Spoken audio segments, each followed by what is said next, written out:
प्यारे बच्चों, मैं डॉक्टर चित्रा पिल्लई शासकीय उच्चतर माध्यमिक विद्यालय निशातपुरा से हिंदी कक्षा में आप सभी का स्वागत करती हूँ, अभिनंदन करती हूँ। बच्चों, आज हम ब्रिज कोर्स कक्षा 9th के हिंदी विषय का पाठ पंडित जसराज साक्षात्कार विधा पढ़ने जा रहे हैं। इस विधा में साक्षात्कार विधा में दो व्यक्तियों के बीच जो संवाद होता है उसके बारे में ही हम चर्चा करेंगे। साथ ही पंडित जसराज जी की द्वारा दिया गया साक्षात्कार भी हम यहाँ पर चर्चा करेंगे। प्रस्तुत है साक्षात्कार पंडित जसराज जी का। साक्षात्कार। प्यारे बच्चों, आज हम साक्षात्कार विधा पढ़ने जा रहे हैं। साक्षात्कार विधा हिंदी साहित्य की गौण विधाओं को मान्य करती है। साक्षात्कार का अर्थ होता है दो या दो से अधिक व्यक्तियों के बीच बातचीत एवं विचारों का आदान प्रदान साक्षात्कार कहलाता है।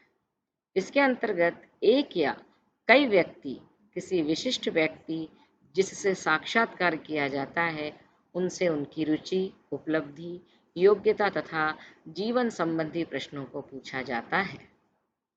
साक्षात्कार जब किसी भी व्यक्ति का लिया जाता है तो उस व्यक्ति के संबंध में समस्त जानकारी पहले से ही जुटा ली जाती है। कहने का तात्पर्य यह है कि यदि किसी भी व्यक्ति का यदि हम साक्षात्कार लेते हैं तो उसके पूर्व में तैयारी में हमें उस व्यक्ति की रुचि, उपलब्धि, योग्यता तथा जीवन संबंधी प्रश्नों की एक प्रश्नावली तैयार कर ली जाए। बच्चों, आज हम पंडित जसराज जी का परिचय पढ़ने जा रहे हैं।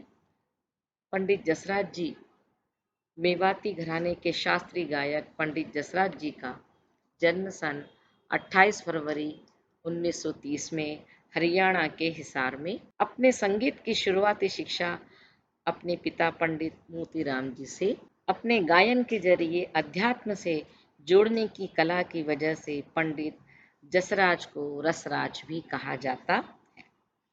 आपको 1975 में पद्मश्री, 1990 में पद्म भूषण और 2000 में पद्म विभूषण से नवाजा गया। उनसे बातचीत के कुछ अंश पंडित जी अपने बचपन के बारे में बताएं, अपने माता पिताजी और अन्य परिवार वालों के विषय में बताएं। बच्चों, साक्षात्कार हम पंडित जसराज जी का सुनने जा रहे हैं। पंडित जसराज जी के बातचीत के कुछ अंश। देखिए, कुछ प्रश्न हैं, हम उनका उत्तर उनसे जानना चाहेंगे। प्रश्न पहला, आपके पिताजी का निधन जल्दी ही हो गया था, क्या कुछ याद आता है उनके बारे में? पंडित जी उत्तर देते हैं, जय हो। मेरे पिताजी का नाम मोतीराम और माताजी का नाम कृष्णाबाई था। आपने सही कहा, जब मैं 4 साल का ही था तब मेरे पिताजी का निधन हो गया, पर उस छोटी सी उम्र में ही मैं उनसे गाना सीखना शुरू कर चुका था और वो शिक्षा मुझे आगे तक जारी रही। प्रश्न दूसरा, पंडित जसराज जी, हम में से हर इंसान ने बचपन में शैतानियां जरूर की होती है। आपकी कौन सी शैतानी है जो ताउम्र याद रहेगी? पंडित जी जवाब देते हैं, बात आप सही कह रहे हैं। शैतानी तो ज्यादातर लोग करते हैं, लेकिन मुझे शैतानी करने का तो समय ही नहीं मिला। जब शैतानी करने की उम्र हुई तब तक पिताजी हमें छोड़कर जा चुके थे। बच्चों देखो, यहाँ पर कितनी गंभीर बात पंडित जी सुना रहे हैं कि उनके पिताजी का देहांत बहुत उनकी छोटी उम्र में ही हो गया था और वो खुद बचपन की शैतानियां कर ही नहीं पाए और उनके पिताजी उन्हें छोड़कर जा चुके। ऐसे में लगा कि मुझे घर के लिए कुछ करना है। 7 साल की उम्र में तो मैंने अपने मझले भाई के साथ स्टेज पर तबला बजाना शुरू कर दिया। इतनी छोटी उम्र में देखिए, 7 साल बहुत छोटी उम्र होती है जिसमें बच्चा पहली या दूसरी क्लास में पढ़ता है। उतनी छोटी उम्र में उन्होंने अपने मझले भाई के साथ स्टेज पर तबला बजाना शुरू कर दिया। पंडित प्रताप नारायण जी ने मुझे तबला बजाना सिखा दिया। जिस उम्र में बच्चे शैतानी करते हैं, उस उम्र में मैं अपने घर के काम-काज में लग गया। पंडित जी ने बहुत ही गंभीर जीवन जिया है। देखो बच्चों, 7 साल की उम्र में ही उन्होंने अपना जीवन दर्शन प्रारंभ कर दिया और शैतानी छोड़कर अपने घर के कामकाज में लग गए। अगला प्रश्न, आपकी शिक्षा के बारे में बताएं। पंडित जी कहते हैं, मेरी एक ही शिक्षा है, संगीत की। जैसा मैंने कहा, मैं घर के कामकाज में जुट गया था। मेरी पढ़ाई लिखाई वही खत्म हो गई। देखिए बच्चों, उनकी स्कूली शिक्षा पूरी हो नहीं पाई और उन्होंने केवल संगीत की शिक्षा प्राप्त की। प्रश्न, आपकी संगीत शिक्षा की शुरुआत कैसे हुई?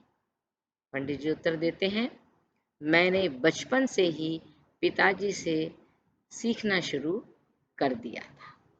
जब वो नहीं रहे, तब भी मैंने अपनी साधना जारी रखी।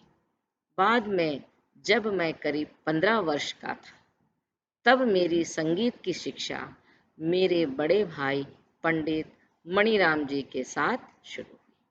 बच्चों, यहाँ यह प्रश्न याद करने का योग्य है कि पंडित जी की संगीत की शिक्षा किस गुरु के द्वारा प्रारंभ हुई। यहाँ उत्तर है कि पंडित जी की शिक्षा उनके बड़े भाई पंडित मणिराम जी के साथ शुरू। अगला प्रश्न, आपको स्टेज पर पहला कार्यक्रम कब और कैसे मिला? पंडित जी उत्तर देते हैं, मेरे गाने का पहला कार्यक्रम 1952 में काठमांडू, नेपाल में हुआ। दरअसल रेडियो पर मैं गाया करता था। मेरा गाना सुनकर वहां से बुलावा आया। वहां के राजा त्रिभुवन विक्रम थे।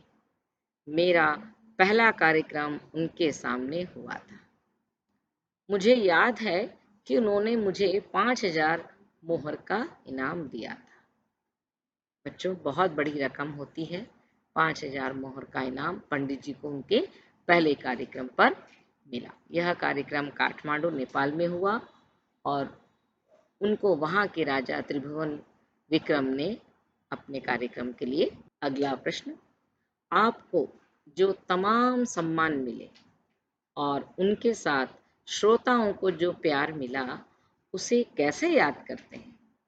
पंडित जी उत्तर देते हैं, जो सम्मान मिले हैं उन्हें सम्मान से याद करता हूँ और जो श्रोताओं का प्यार मिलता है उसको भी बहुत सम्मान से याद करता हूँ।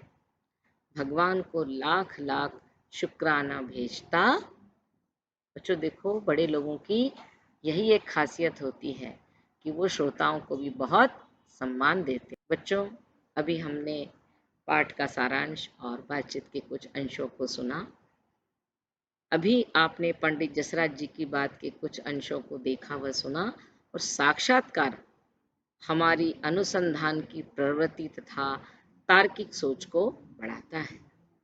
प्रस्तुत साक्षात्कार में भी साक्षात्कर्ता ने मेवाती घराने के मशहूर शास्त्रीय गायक पंडित जसराज जी के बचपन की स्मृतियों, शिक्षा तथा उनके जीवन के विभिन्न पहलुओं के बारे में जानकारी। बच्चों, साक्षात्कार गतिविधि क्रमांक 1 को हम पढ़ेंगे। साक्षात्कार गतिविधि के यदि हम करते हैं तो उसमें 2 व्यक्तियों का होना बहुत ही जरूरी है। आप अपने दोस्त या परिवार के सदस्यों के साथ यह गतिविधि भी कर सकते। इसके लिए आपको पूर्व से ही पूछे जाने वाले प्रश्नों की तैयारी करनी, प्रस्तुत साक्षात्कार में कैसे कैसे भाव अभिव्यक्त हुए हैं उन्हें भी लिखकर तैयार करना हो। आप अपने बचपन की यादगार घटनाओं, शैतानियों को न केवल सुनाएं बल्कि उन्हें एक डायरी के रूप में भी लिख सकते। साक्षात्कार गतिविधि क्रमांक 2, यदि आपको किसी व्यक्ति का साक्षात्कार लेने को कहा जाए तो साक्षात्कार से पूर्व आप क्या क्या तैयारी करेंगे? अभी मैंने आपसे कहा था कि यदि हमें किसी भी व्यक्ति का साक्षात्कार लेने को कहा जाए तो सबसे पहले हम उनके जीवन व्रत के बारे में, उनकी रुचि, उनकी उपलब्धि आदि प्रश्नों के बारे में हम आदि जानकारियों को प्रश्नों के माध्यम से लिखेंगे। यदि आपको साक्षात्कार बनकर किसी खिलाड़ी का साक्षात्कार लेने को कहा जाए तो आप कौन-कौन से प्रश्न पूछना चाहेंगे? ये बहुत विचारणीय प्रश्न है, किंतु मुझे पता है हर बच्चा क्रिकेट जरूर देखता है और खेल तो देखता ही है, परंतु क्रिकेट अवश्य देखता है। साथ ही क्रिकेट संबंधी आपको बहुत सारी जानकारियां भी हैं। बच्चों, आप उन प्रश्नों को एक जितनी भी जानकारियां हैं प्रश्नों के माध्यम से आप लिख लीजिए। यदि आपको साक्षात्कार दाता अर्थात देने वाला बना दिया जाए तो आप कैसा अनुभव करेंगे, उन्हें लिखिए। इस प्रश्न का अर्थ यह है कि आपको यदि साक्षात्कारता प्रश्न करता है तो आपको उनके उत्तर पता होने चाहिए। उसके बाद उत्तर देने के बाद यदि आपको कैसा लगता है, उन्हें भी उस अनुभव को आपको लिखना है। इस पाठ में कुछ कठिन शब्द व उनका वाक्य में प्रयोग करना हम सीखेंगे।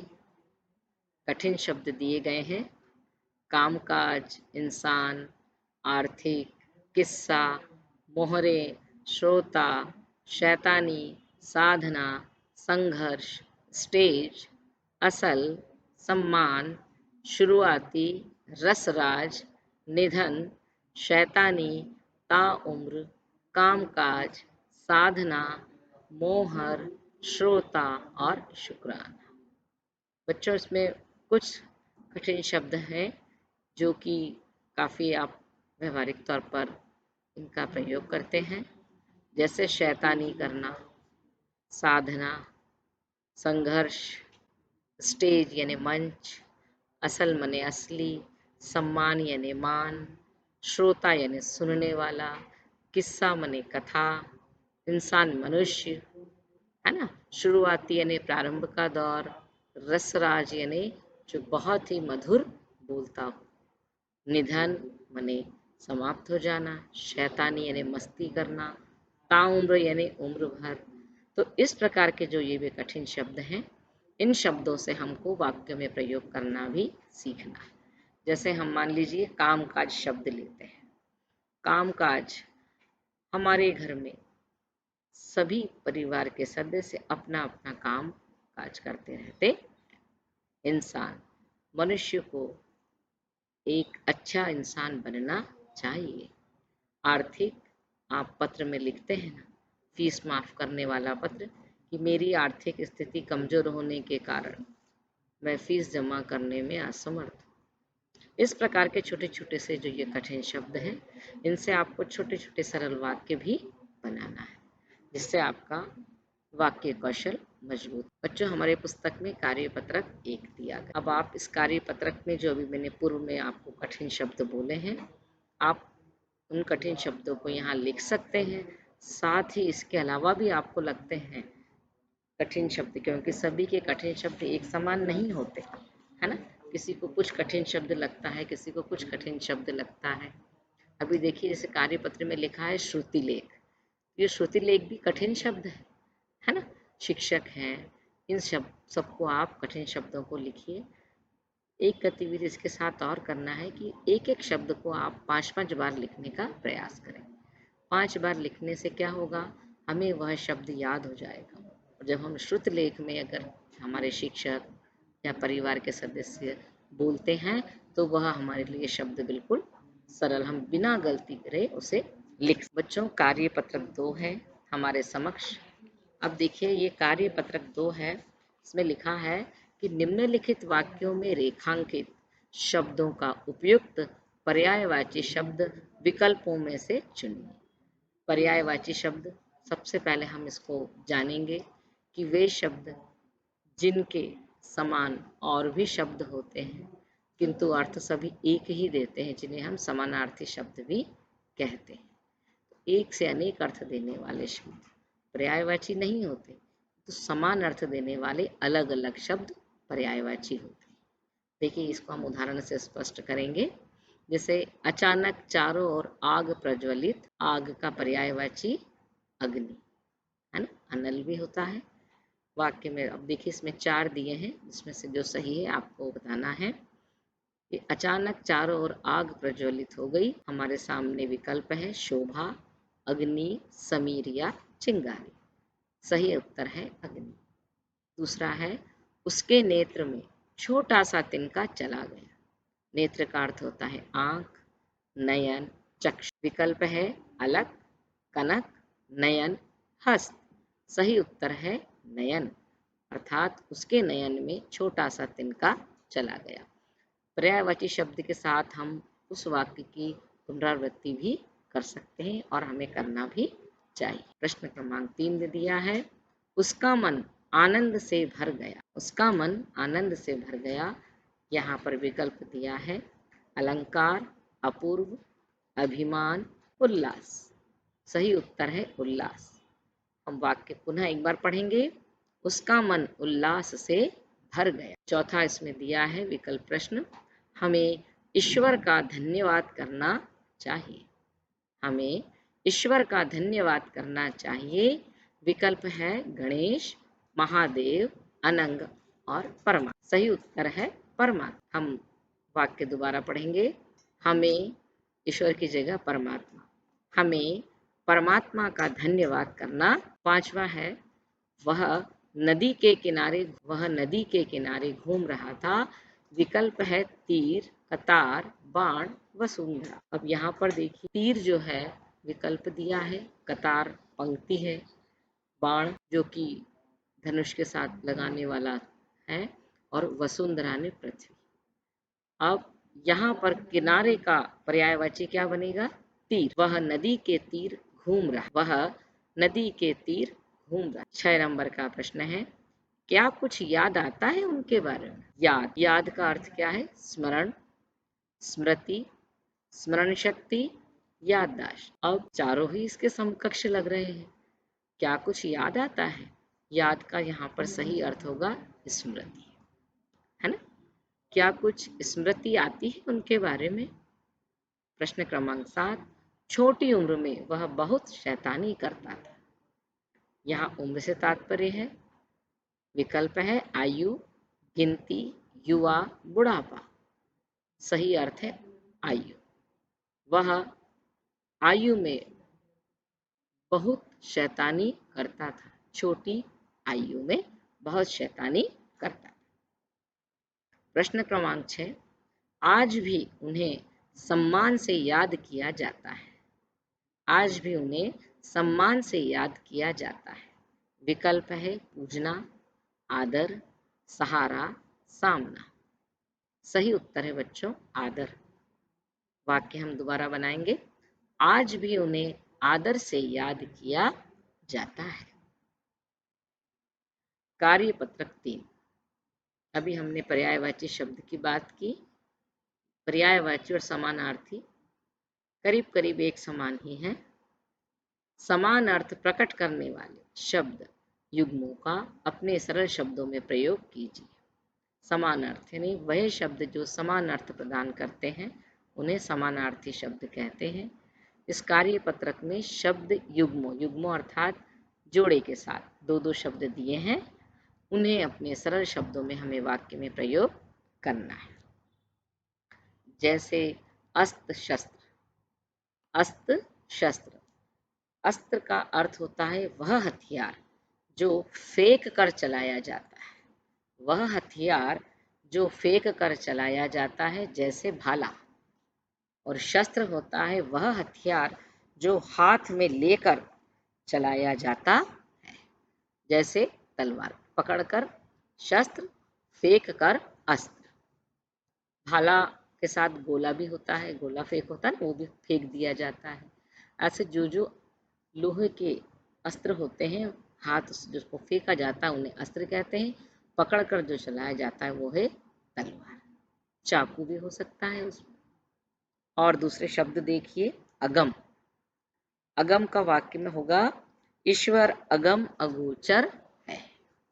अब दुर्गम आखिरकार उसकी हिम्मत और सहन शक्ति उसे दुर्गम घाटी से बाहर निकाल लाई। ईर्ष्या, दुर्योधन पांडवों से ईर्ष्या करता था, और द्वेष, आज किसी को किसी से द्वेष नहीं है। तीसरा हमारा शब्द युग्म है कार्य। राधिका अपना समस्त कार्य समय से पूरा कर लेती है। राधिका अपना समस्त कार्य समय से पूरा कर लेती है। अब कर्तव्य, कर्तव्य से वाक्य है, देश के कानूनों का पालन करना हमारा परम कर्तव्य है। चौथा है आज्ञा, हमें अपने माता पिता की आज्ञा का पालन करना चाहिए।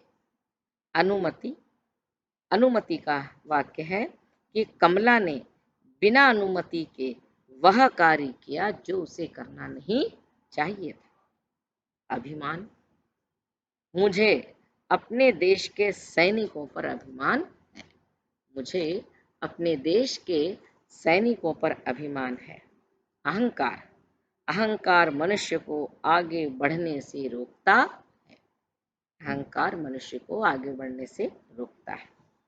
नमस्ते और नमस्कार, जब मैं अपनी अध्यापिका को नमस्ते करती हूँ, वह मुझे आशीर्वाद देती है।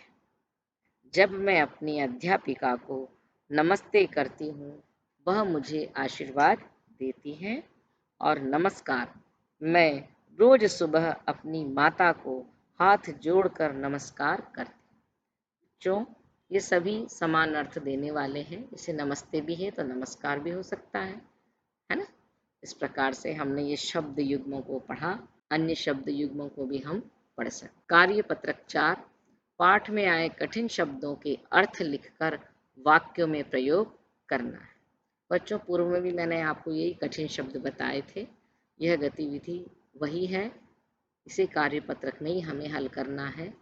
जैसे शब्द दिया है शुरुआती, शुरुआती का अर्थ है प्रारंभ में। वाक्य हम बहुत सरल बना सकते हैं कि मैं शुरुआती के दिनों में स्कूल प्रायः कम जाता। रसराज, पंडित जसराज जी को रसराज भी कहा जाता है। निधन, खत्म हो जाना, अर्थात हम कभी भी किसी के भी बारे में बात करते हैं कि उनका निधन उस सन में हो गया था, या मेरे पिताजी अपने दादाजी या किसी के बारे में भी बात करते हैं कि मैं इतने वर्ष का था जब वो उनका निधन हो गया। छोटे छोटे से वाक्य को हमें बनाकर इस कार्य पत्रक 4 में भरना है। अब आपके समक्ष विभिन्न वाद्य यंत्रों की सूची है। वाद्य यंत्र दिए गए हैं और भारतीय कलाकार जो कि हमारे देश के लिए बड़े गौरव है। पहला वाद्य यंत्र है संतूर। संतूर वाद्य यंत्र ऐसा होता है जिसे एक छोटे छोटे से कटोरी के स्टाइल में वो पूरा फिट रहता है और उसको एक लकड़ी के साथ बजाया। इनके बहुत बड़े कलाकार हैं पंडित शिव कुमार शर्मा। दूसरा वाद्य यंत्र है बांसुरी। बांसुरी जी के हमारे भारतीय कलाकार हैं हरि प्रसाद चौरसिया। शहनाई वादक हैं बिस्मिल्ला खान। सितार वादक है पंडित रविशंकर। सारंगी है शकुन खान। और वीणा में जो हमारे सबसे बड़े उस्ताद हैं दोरे स्वामी आयंगर। मृदंगम जो बजाते हैं वो केवी प्रसाद जी हैं। बच्चों, ये बहुत हमारे देश के बड़े बड़े विभूतियाँ हैं। जब भी हम इनमें से किसी भी वाद्य का नाम लेते हैं तो उनके समक्ष यही पूरी विभूतियाँ हमारे समक्ष उपस्थित होती। अब देखिए वाद्य यंत्रों के प्रकार व उनकी कुछ सूची दी गई है। वाद्य यंत्र भी 3 प्रकार के होते हैं। वाद्य यंत्र वो होते हैं जिन्हें हम बजाते हैं, या तो हम हाथ से बजाते हैं या किसी चीज़ की सहायता से बजाते हैं। तो इसमें 3 प्रकार के वाद्य यंत्र दिए गए। पहला वायु के द्वारा वाद्य यंत्र, ताल के द्वारा वाद्य यंत्र और तंतु यानी तारों के द्वारा। ठीक है, 3 प्रकार के वाद्य यंत्र हैं। पहला वायु यंत्र है, मतलब जो सिर्फ वायु से यानी हम उसको हवा के द्वारा ही बजा सकते हैं, जैसे बांसुरी। बांसुरी में भी हम सांस भरते हैं तभी स्वर निकलते हैं। जिस प्रकार से बांसुरी बजती है उसका ही दूसरा एक प्रकार है शहनाई, वो भी वायु से ही बजती है। वीणा, वीणा का भी काम वायु से ही बजना है। वीणा के साथ एक है तुरही वाद्य यंत्र, ये भी वायु के द्वारा ही रहता है। हारमोनियम आपने हमेशा देखा होगा, हारमोनियम पर भी हवा के द्वारा ही स्वर निकलते हैं, उसमें हवा भरी जाती है और स्वर निकलते हैं। इसके साथ ही एक सैक्सीफोन भी होता है। आजकल बच्चों आपने देखा होगा केसियो भी चला है ना, इलेक्ट्रॉनिक। हालांकि वो वाद्य यंत्र है, लेकिन वाद्य यंत्र वो इलेक्ट्रिक वाला है। इसके साथ ही पियानो, पियानो इलेक्ट्रिक से नहीं होता, परंतु वह भी एक वायु वाद्य यंत्र है। अब हम बात करते हैं ताल वाद्य यंत्रों की। ताल अर्थात जिस पर थाप देकर हम बजाते हैं, जैसे तबला, तबले पर भी हमें थाप देनी होती है। तबले के साथ ही मृदगम, जिसे नाल कहते हैं। एक होता है ढोल, जिसे हम बड़े ढोल के रूप में भी कहते हैं। एक होता है ढोलक, ढोल और ढोलक यह भी ताल देकर बजाया जाता है। घटकम, ये भी दक्षिण भारत का यंत्र है। पखावज, जिसे हम नाल भी कहते हैं और ये बहुत बड़ा मृदंगम के समान होता है। इसके साथ ही है कि घंटी, उसे भी हम ताल वाद्य यंत्र कहते हैं। तंतु होते हैं, तीसरा है तंतु वाद्य यंत्र, जिसमें तारों के द्वारा वाद्य बनता है, जैसे गिटार, उसमें भी हम तार का प्रयोग होता है, तारों को स्पर्श करने से स्वर निकलते हैं, नाद निकलती है। वायलिन भी तार के द्वारा ही बजती है। सितार, सरोद, वीणा और बेंजो, ये सभी तंतु वाद्य के अंतर्गत आते हैं। तो बच्चों, अभी आपने ये पूरे वाद्य यंत्रों की सूची देखी और इसे जरूर आप लोग याद कीजिएगा। हो सके तो आप इन लोगों के चित्र भी जरूर बनाइएगा।